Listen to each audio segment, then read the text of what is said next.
Good day viewers, welcome to another edition of the Daily Strange Stories. I'm John Brown. I hope you've had a fantastic weekend and are feeling refreshed and ready for the week ahead. Our lead story for today: South African police's most corrupt and dangerous police officer, General Mkhwanazi reveals Sibiya's top secrets and drops more bombshells. A storm that exposes deep flaws in the system is brewing in South Africa's law enforcement world.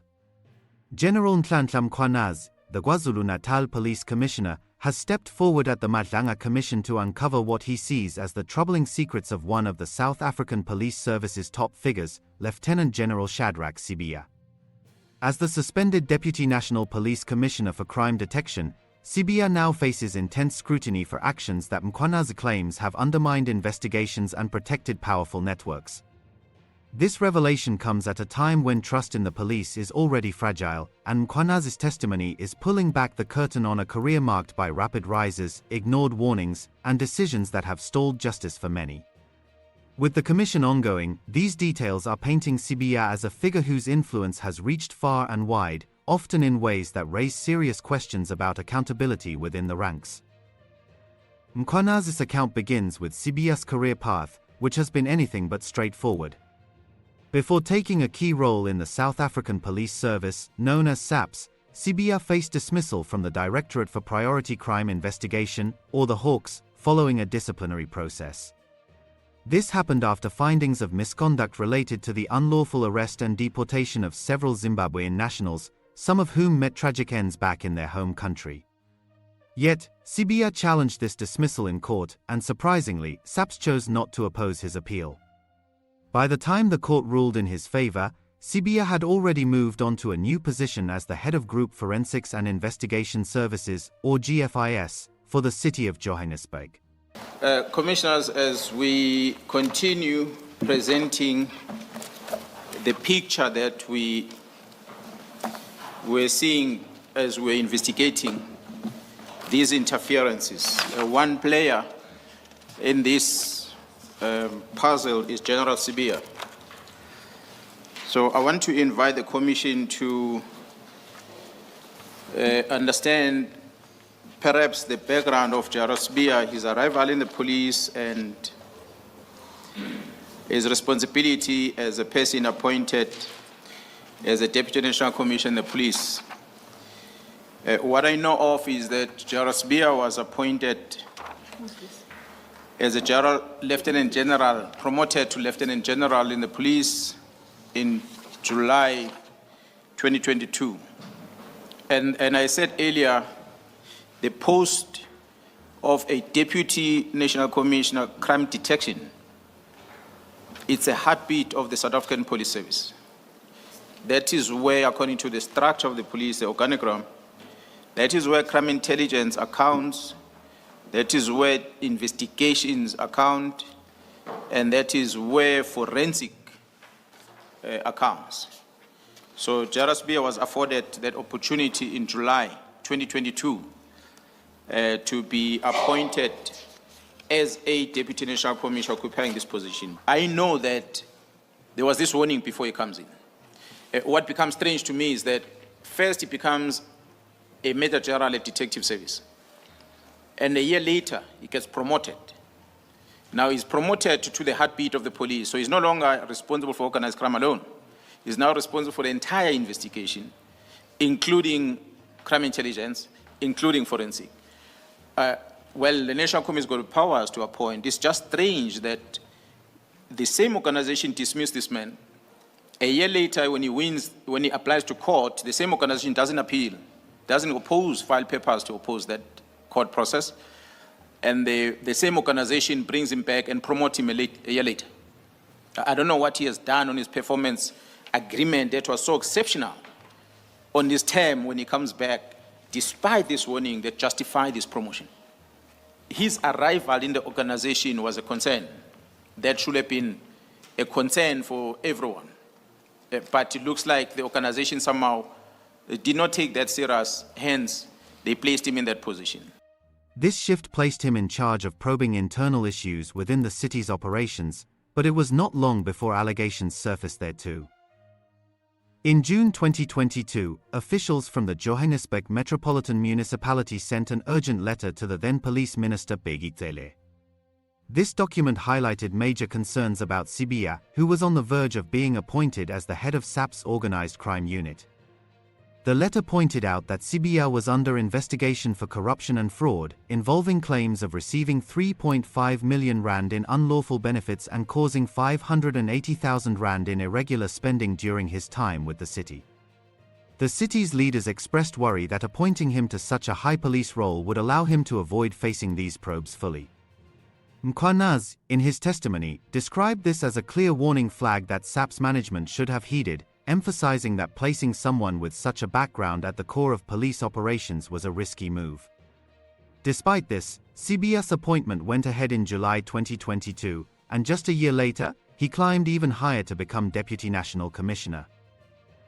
This rapid promotion has left Mkhwanazi puzzled, especially given the divisions now reporting to Sibiya, including crime intelligence. He questioned how someone dismissed by the Hawks could be reinstated and elevated so quickly without opposition from the same organization. Mkhwanazi noted that Sibiya's performance in his brief time as head of organized crime must have been seen as exceptional to justify such a jump, but the warnings from Johannesburg cast doubt on that. Now suspended after initially being placed on leave, Sibiya is set to appear before the commission to share his perspective, but the picture emerging from Mkhwanazi's words suggests a pattern of overlooked red flags that has allowed potential issues to fester within SAPS. One of the most striking claims from Mkhwanazi involves Sibiya's handling of a special task team focused on political killings. This unit, set up in 2018, had been digging into a syndicate that reportedly included senior police officers, prosecutors, and even members of parliament. By late 2024, the team was close to major breakthroughs, with arrests imminent in several cases. However, on December 31, 2024, Sibiya, following instructions from Police Minister Senzo Mchunu, ordered the team disbanded. This decision came without approval from national or provincial commissioners, effectively halting progress. Among the 121 dockets the team managed, 5 were primed for prosecution, with prosecutor approvals already in place. These cases targeted individuals like businessman Vusimuzi Matlala, accused in matters related to attempted murder and conspiracy, Katiso Molefe, linked to running a group involved in serious crimes, former detective Pule, said to have led that group, and hitmen Tlego, Floyd, Mabusela and Musa, whose weapons are connected to multiple events. Sibiya directed these dockets to be moved from the team and stored at SAPS head office in Pretoria, where they have sat idle, gathering dust and derailing probes into a Gauteng-based drug cartel. Mkhwanazi highlighted that this move allowed suspects to stay free longer, potentially escaping justice. He pointed out that the disbandment ignored the team's successes, such as forming a Gauteng counterintelligence operation that later led to arrests, including those of Molefe and Matlala. This counterintelligence effort, stemming from KwaZulu-Natal team members, has continued to oppose bail for figures like Matlala, with a court denying it recently. Mkhwanazi stressed that releasing resources to Gauteng yielded real results in tackling organized crime, yet Sibiya's actions seem to counteract that momentum. Commissioner, you might be confused with too many blocks and everything in that slide, but it is what, as we are investigating, that we're beginning to see that. And I want to concentrate myself on this slide on General Cele, the National Commissioner, and General Sibiya. You will see at the bottom of General Sibiya the lines that are connected to him, that crime intelligence, detective service, and forensic service, they report directly to him. And we know that there is this connect of everything. General Cele leaves, but what is also part of the investigation that we're picking up is that when the contract of 360 million rand was awarded to Mr. Matlala and the police, General Cele was the Minister of Police. I'm not saying that he had a role to play on that one, but I'm just saying it's something interesting to look at, because we see communication that the team will come and reflect on between the very same Mr. Matlala and General Cele, the communication as we have listed there, which dates back to December last year, 2024, how they've been communicating. So it's not only about the arrest of Matlala, there is communication prior to that, and further evidence that we picked up exchange of monies and the likes. I guess Jaro Kumar will elaborate more on that when they come in with the investigation team. I don't want to get into it. But it's just interesting to know that Matlala and Cele have got a relationship and there's money exchanges between. And this is a man that was appointed in the police to be a health risk manager of the service. And the connection that we have put it here linked to Shadrack Sibiya in all directions, top, left, right, bottom, in all angles. And this becomes a worry because, as I said, this is a heartbeat of the organization. And when we are having the red flags on the left, which is the syndicate, 2 of them already in custody, we have others that we haven't mentioned. And we are having the ghost on the right, black and white, which include so-called experts out there that are spreading wrong information, so-called media journalists that are in there, many parties that you see there on the black, and going up top right corner, you see the entities of government, which will include IPID, IDEC, IGI, that are party to this chaos that we are seeing. And the engagement they're having with the Minister of Police, Mr. Senzo Mchunu now, Bran Mohodzi in there, Chief of Staff. So this picture is what comes to the fore, and it gets us worried that, and we begin to question, how did this man come into this organization? Delving deeper into Matlala's connections reveals a web that ties back to Sibiya in intriguing ways. Matlala, a businessman with interests in security and health services, lives in a lavish home in Pretoria's Waterkloof Ridge suburb, an area known for its embassies and upscale residence. His property features tennis courts and well-kept gardens, symbolizing the success of his empire. In late December 2024, this mansion became the scene of a large-scale police raid involving over 100 officers from elite units like the Special Task Force and National Intervention Unit. They arrived at dusk, climbing walls, disarming guards, and arresting Matlala as part of an operation led by the Crime Intelligence Division's Anti-Kidnapping Task Team. This raid addressed a sharp rise in kidnappings across South Africa, with statistics showing a 264% increase from 2014 to 2024. Syndicates behind these acts often demand millions in ransoms and extend operations into neighboring countries like Mozambique. The operation followed the abduction of Pretoria businessman Abey Dikgale's wife and 9-year-old son, who were taken from their Bentley after leaving a secure golf estate in Centurion. They remained missing for over a month.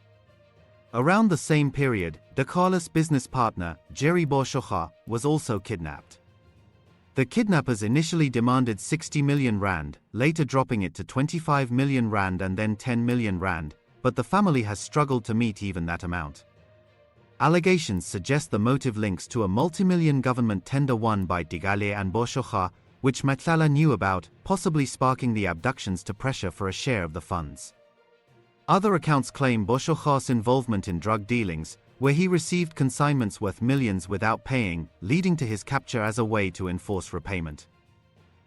During the raid, police questioned Matlala, who said he had been asked to assist in locating the victims through his security firm. This unsolicited involvement raised suspicions about why a private individual would insert himself into an active case. Authorities seized cell phones, computers, various guns, and a luxury Rolex watch purchased in Hong Kong for over 200,000 rand. Matlala later sought to reclaim these items in court, naming Police Minister Senzo Meyiwa and National Commissioner Fannie Masemola as parties. Matlala faced charges including 3 counts of attempted murder and conspiracy to commit murder, and he was questioned about Boshoga's kidnapping. After Molefe's arrest on murder and conspiracy charges, additional accusations were added against him, including the killing of Vereniging engineer Armand Swart. A significant link between Matlala and Sibiya emerges through a major tender. In June 2024, Matlala's company, Medicare 24 Tshwane District, secured a 3-year contract worth 360 million rand to provide health services to SAPS 180,000 employees across 9 provinces. Based in a strip mall in Boksburg on Johannesburg East Rand, the company markets itself as delivering premium medical solutions. However, at the time, Matlala was under investigation for fraud in the Tembisa hospital procurement scandal, exposed by whistleblower Babita Deokaran. Probes involved the Special Investigating Unit, the South African Revenue Service, the National Prosecuting Authority, and the Hawks. The company had nearly been deregistered a year earlier for not filing returns, yet it won over established competitors like the JSE-listed Metropolitan. When Matlala faced hurdles in setting up at the SAPS Pretoria College, he reached out to Sibiya, who stepped in to facilitate access. This intervention highlights Matlala's unusual access to high-level police circles. Another layer to Sibiya's story involves the mysterious deaths of 3 young police constables in April 2025. Constables Thabo Linda, aged 24, from the Security Intelligence Unit, Boipelo Sinuche, 20, from Park Road Police Station, and Kemoketswe Boys, aged 30, from the Cybercrime Unit, all based in Bloemfontein, vanished while heading to Limpopo for Operation Vala Umkoti, which targets illegal mining.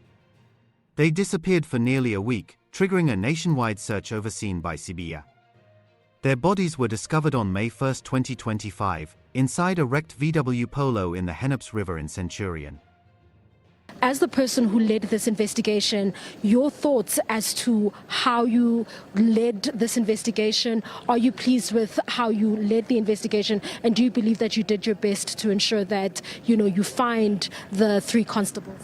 Yes, this is a case that has been prioritized, and the National Commissioner put the best team in place to run with this matter, and then I led the investigation. The investigation is still continuing, though. I can't say now that we have concluded the investigation because we still haven't found the car, but we can tell now that the family managed to identify the bodies, and they've been positively identified as their members, family members. Certainly. Now, what do preliminary reports suggest? Was it a hijacking or was it a car accident? It seems it's unclear as to what led the 3 constables down the Hennops River. It's pretty too early to tell now, especially when we haven't even done the post-mortem. And secondly, we haven't found the vehicle. And remember, these people are still going to be examined by the forensic pathologist. That's when we will know exactly what happened. We'll also investigate what happened in terms of the Section 205 when it comes to their communications, the cell phones and everything. So the investigation is still continuing.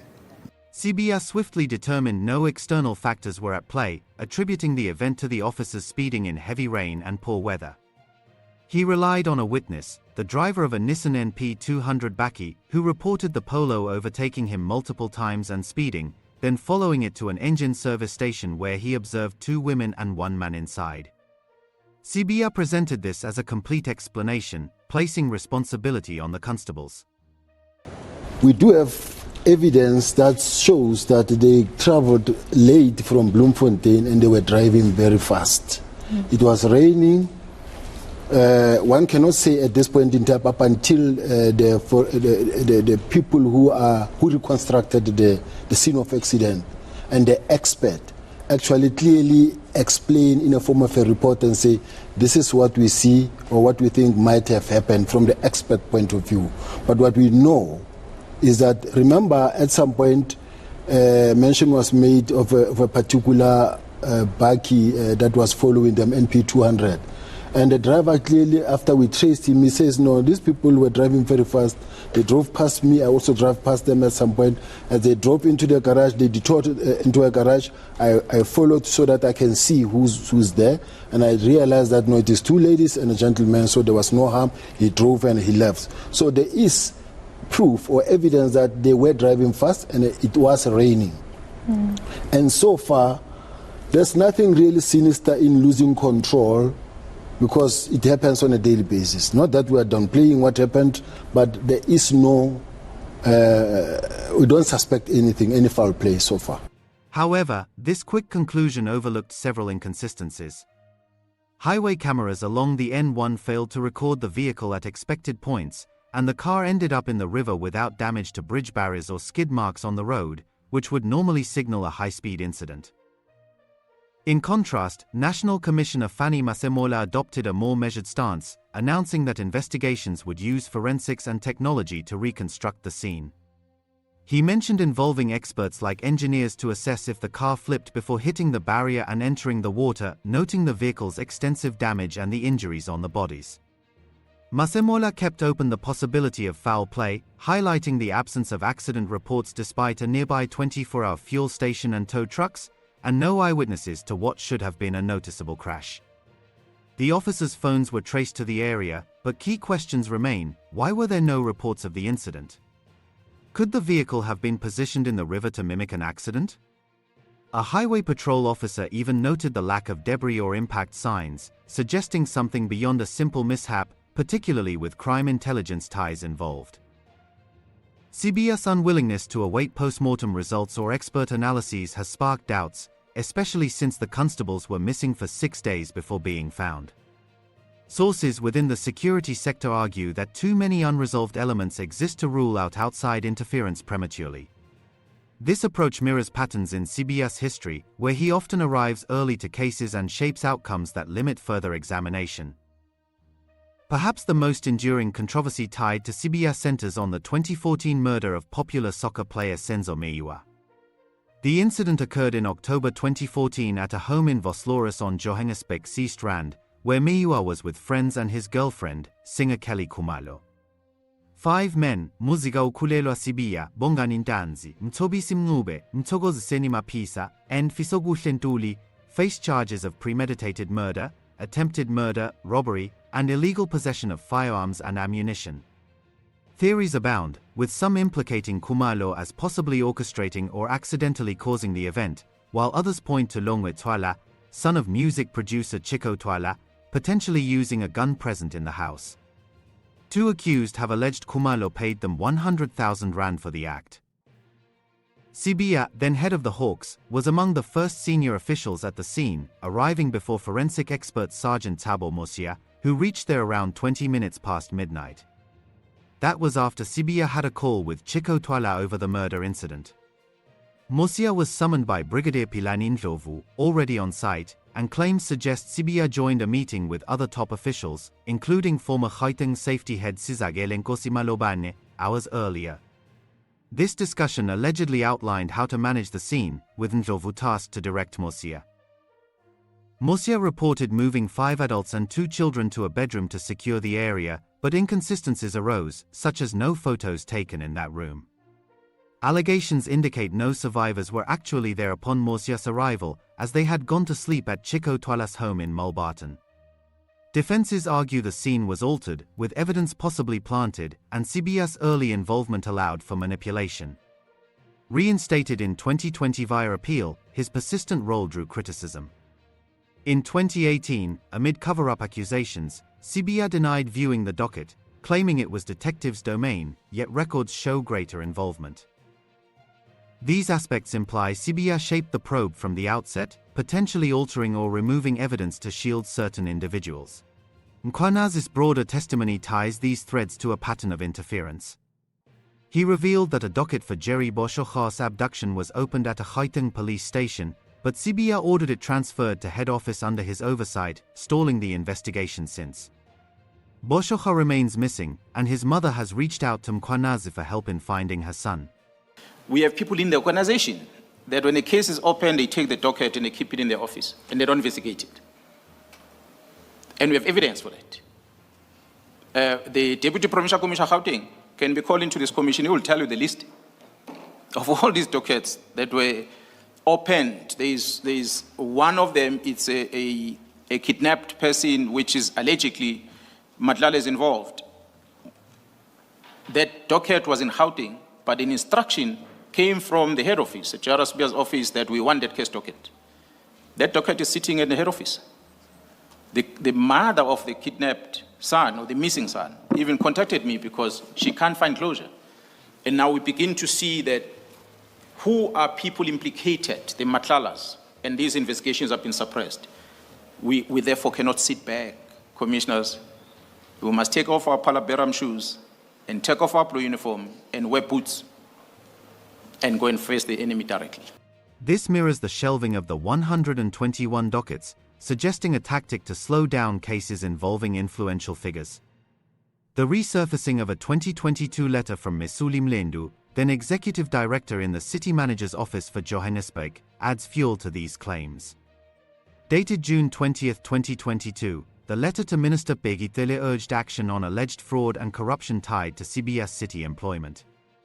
Mlendu described 3.5 million rand in unlawful benefits received by Sibiya and 580 million rand in irregular expenditure, accusing the city council and Hawks of hiding evidence.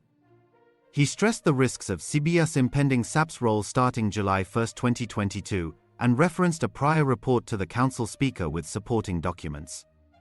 Mlendu noted that acting city manager F. Brink had escalated to the Gauteng MEC for local government, but no steps followed, prompting his call for ministerial intervention to ensure accountability.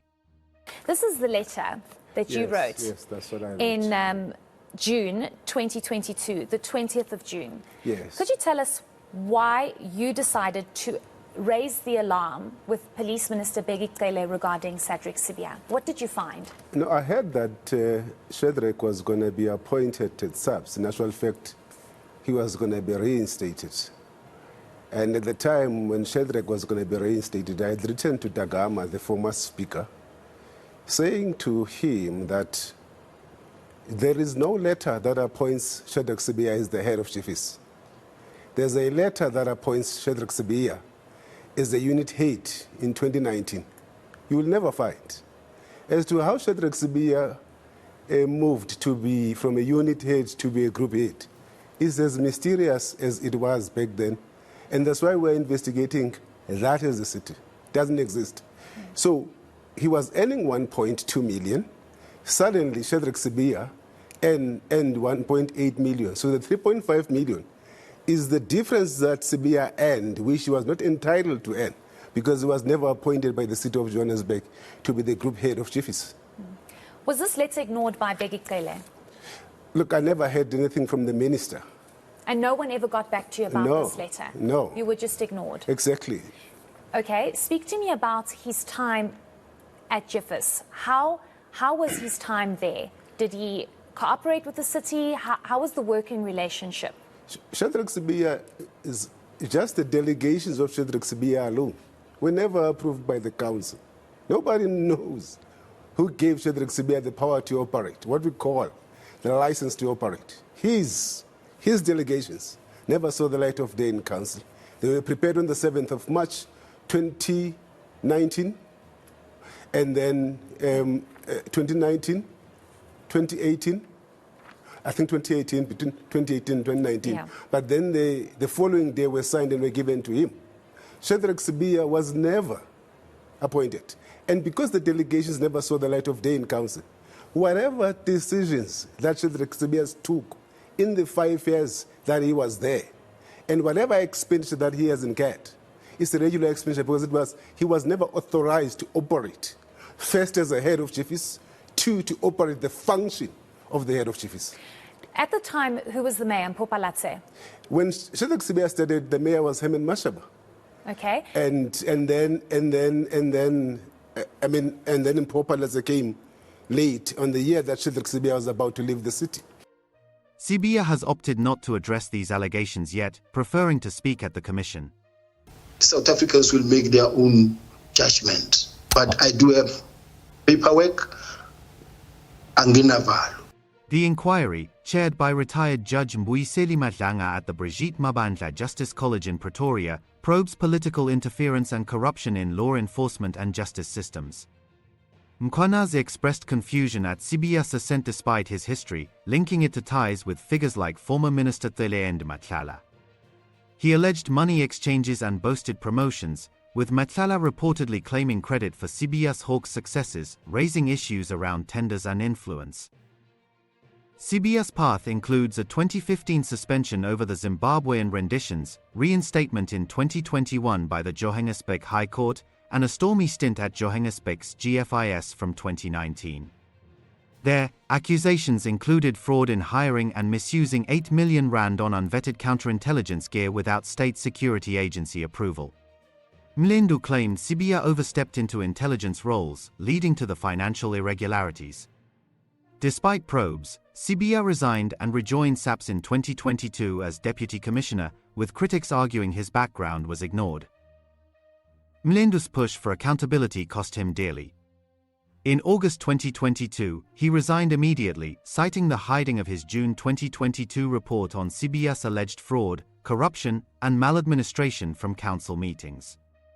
He compared this to the termination of 130 employees for irregular contracts, questioning why Sibiya's case was concealed. He reported threats from Sibiya loyalists and Palatse for pursuing the evidence, making his position untenable.